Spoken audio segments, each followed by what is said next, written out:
Hello, this is Mr. Gigabytes, and today we're going to do a little impromptu video about where I have my shop set up. And I'm doing this for a couple of reasons, and that is because, number one, I want to do another one in about a year and see how things have changed. I've owned a computer store and I've owned offices. I'm not one to document things very well or very much, and I only have just a couple of pictures of the store and my office and things like that. And I had my store for over 6 years, and I maybe have a dozen pictures, and that's about it. So I want to see how things change and evolve over time, and then it gives you a chance to see how I do everything. So I'll just walk you through it. And as you can see, my favorite color is green. If that wasn't abundantly obvious. Here we have just shelves with some miscellaneous storage. I have more shelves actually behind me. I've got my tripod set up. I'm gonna do another video here in a little bit. My main computer with the printer, and of course the obligatory keyboard and mouse. The keyboard and mouse are just a little rock candy unit that I picked up at Sam's Club for about $40. It's kind of a cheap keyboard, and it's not as nice to type on as some of these mechanical keyboards. Even the mechanical keyboards that are with the smaller mechanical keyboards that come with the Commodore cases, the Commodore Retro case. And I've just got a little portable printer for now. Going to be upgrading that soon. Just some miscellaneous stuff over in the corner. I've got a spare monitor, small battery backup, things like that. Some parts bins. Back there's my computer. I just recently upgraded it to a quad core. It's only got 4 gigabytes of memory, but that's enough for what I do. Even for some of the video editing, it requires more processing power than memory a lot of the time. So, and just some miscellaneous office supplies and cups and things. This is my primary parts bin for when I work on computers, and I've got a multimeter in there and some odds and ends and things like that. Drill bits, a plug-in fan. Now this is, of course, the air conditioner. I couldn't work out here in the back of a garage if I didn't have this 8,000 BTU air conditioner to keep up. And this is one of the little D-Link cameras that I actually don't use. It is a 720p high definition D-Link. It's a DCS 935L, and it does all right. It's just a cheap little camera. The reason I don't use it is you can't get rid of the date and timestamp, so that sort of disqualified it for use in my YouTube videos. I've got some more parts bins up there for some of the larger parts that I need. Router and switch for the cameras and the internet. The internet, actually, I run a cable to the house, and the internet comes in at the house. Then I've got my Amcrest camera. This is my primary camera that I use. It's a PTZ camera. It does pan, tilt, and digital zoom. It is a 720p high definition camera. I do plan on replacing it with a much more sophisticated camera eventually, but for now 720p will get me by. I'd like to use a 4K PTZ with power over Ethernet, That way everything can be powered from a central point. Right now, I don't even have a PoE switch, so that won't make any difference. And everything's just wired up. This happens to not, I believe this does have a wireless on it, but I don't like to run high definition cameras over wireless, so we just got the cables hanging down for now. Those will be tacked up eventually once I'm certain of the final place. And this is the primary bench. This is where I do most of my filming, and as you can see, I've got the Commodore 64 style retro keyboard case. This is the beige one, and there's we did the stickers on the keys, and these stickers I'm actually going to be including with the non-light up keyboard. So if you get a keyboard case with this keyboard, I'm going to include the stickers with them as well, for no charge. That'll be coming in the announcements soon. I haven't quite announced that yet. But a couple of one of the things we did, and I'll show you real quick, move my chair out of the way. As you can see on the side, we actually did a cutout in the style of the Commodore and the VIC-20 and that black port area. And we've got on this one we've got the power button, or the power supply and the power button in that place. And I think on the final one we might go with a square button.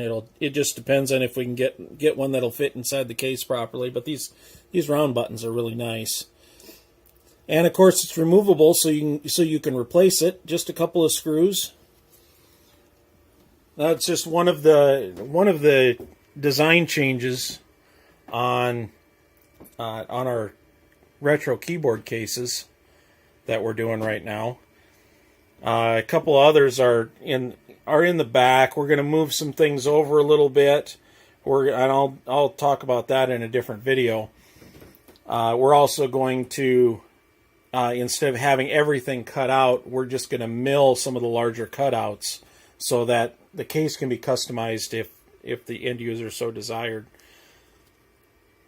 That way also, if they're using the Pico ATX rather than the Flex ATX power supply, you won't have that big gaping hole back over on this side. But just as a comparison, this is the one I've been using. This is the one that I do a lot of the video editing and rendering and things like that. As you can see, this doesn't have that. This whole case is black, but it's the side panel here that is just a that's basically just cut out for the ports and everything. That's how we designed them to begin with, and actually I'm going to do the same to this case at some point as I did with the other case, and that may be coming up in a future video where I rebuild this one. This one's got the premium. You'll notice how the keys light up. This has got the premium keyboard. This one lights up and changes color, and you can do all kinds of different designs with it. There's a lot of pre-programmed settings in it. It's a really neat keyboard. And as you can see here on the side, I've got this 4-port hub, and there's actually a reason for that. Normally I wouldn't need a hub, but this the case, the motherboard that I've got in here, and I'll open it up and show it to you real quick. Motherboard I've got in here is actually a used one from one of my customers that we pulled and replaced because it actually developed a fault, and we discovered it had something to do with the USB system. Now, none of the 3.0 ports work, and there's 2 in the back, and the 2 on the side really don't work.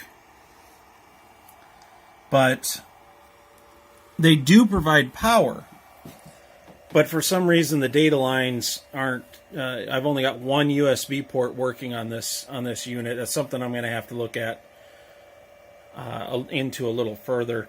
But of course, the internal USB 2.0 works just fine.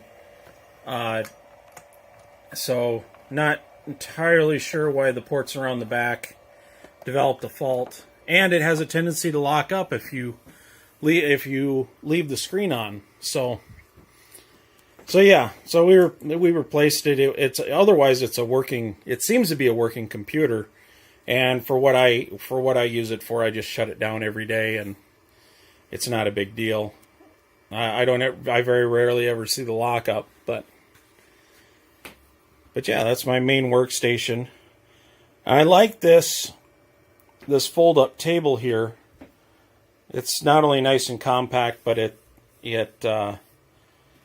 allows plenty of room for my legs to go, and it's nice to have this extra area to work on. As you can see, the computer doesn't actually take up a lot of room, and in particular, on a table like this, when you don't have anywhere to put it, anywhere to put the computer, the keyboard case is nice because it saves me so much room, and I can just set it on half, and I have plenty of space for peripherals and things like that. Whereas on my main computer, you notice I had to set it up on a shelf behind the desk, just because I needed more room for keyboard and mice and other things.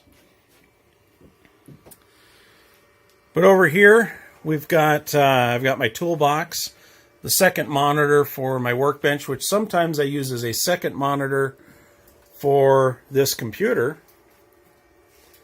And around the back side of the computer, there is an old school Xmedia wireless dongle here, and that's plugged into the 4-port USB.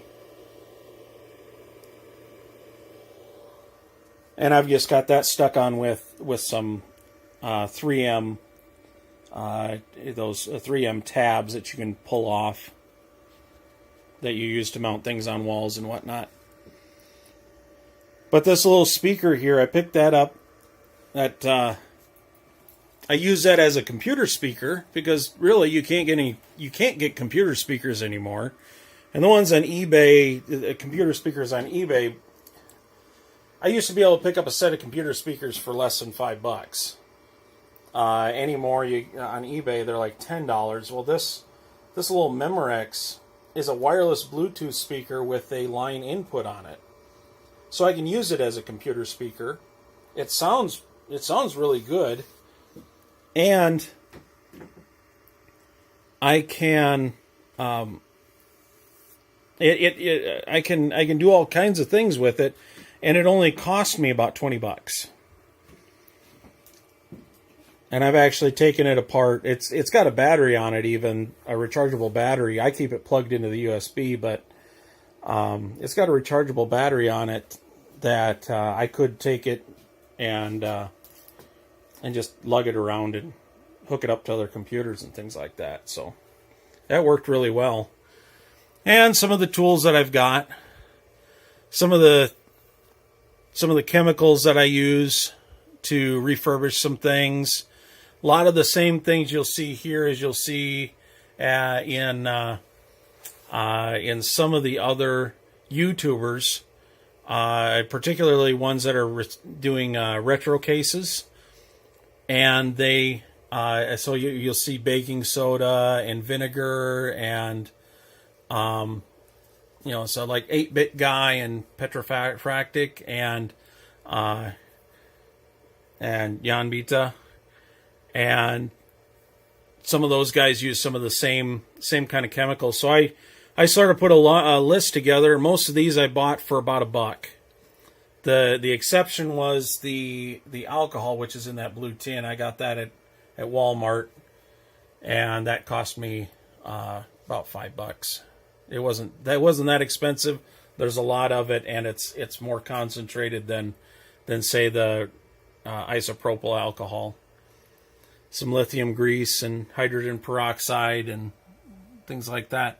Got some earplugs when I'm working with power tools. I've got ear muffs as well. And safety first. This case is actually the first prototype. We mocked this up and pinned it together, and this is actually just foam board. I bought 4 pieces of foam board at the Dollar Tree, and you can see some where some of the we used just nails and pinned it together, some finishing nails. I just pinned it together temporarily until we got it to where we wanted it. This was this notch I cut out to.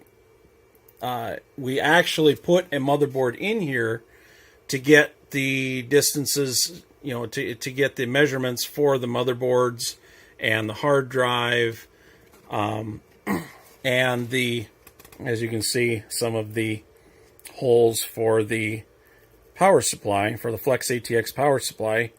We didn't get it right the first time, that's for sure.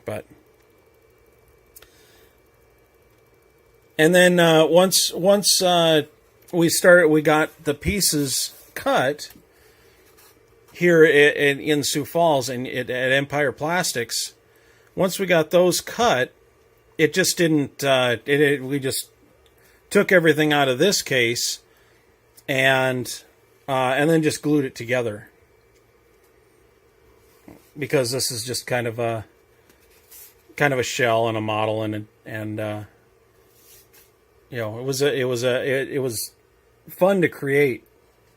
We solved a lot of problems and worked out a lot of measurements with that case. So, but not something I can really sell to customers. Obviously, we're not going to make a foam board case and ship it out to customers. It was when we're taking it around, showing it to people, it was hard to keep together.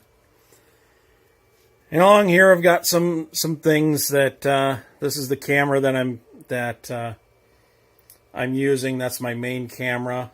I'm keeping the box and everything for it just in case. If I replace it after a bit, and it's still a good working camera, I might sell it as a used camera later on. Some of the bits and pieces, wireless keyboard and mouse. It's a little external speaker. It's unpowered. Yeah, it's a mono speaker, and some of the keyboard cases. I've got one for the RGB and one for the one that doesn't have a light, and a little boombox that I picked up for $10 at a rummage sale. And the reason I picked it up is because it's got inputs on it.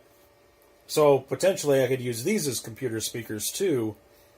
And it's got a tape deck, and I haven't owned a tape deck in, last time I had a Commodore was quite a while ago, but I guess you couldn't really qualify that as a tape deck. That was a data set. But yeah, it's been over 12 years, that's for sure. But yeah, that's pretty much it. So this is what it looks like in 2018. Yeah, end of September, and maybe in a year I'll come back and we'll see how things have changed and how I've done things differently. One thing before I go, our second camera, I call it Mr. GB2. You'll see that in an upcoming video as well. That is a little Tenvis PZ100, I believe. And Tenvis makes an okay product. It is a 720p high definition camera. But we're having a problem with the frame rate, where it doesn't want to record, doesn't want to push 30 frames per second down a network connection, which is a little strange. I'm sure we can fix it, but so we're getting a little bit less than that. I'd like to see 30 frames per second coming out of a camera, even if you don't use it. But all these cameras are just, they're security cameras. Except for my webcam, which I use for synchronizing audio. So even if it's not filming anything important, I can use the audio capture on the back on the channel that I put that on, and synchronize the audio with the other two cameras, because the other two cameras also record audio, and that helps me sync everything up together. So that's how I this is where I do my filming and my work and everything else. So I hope you enjoyed it, and thanks for watching.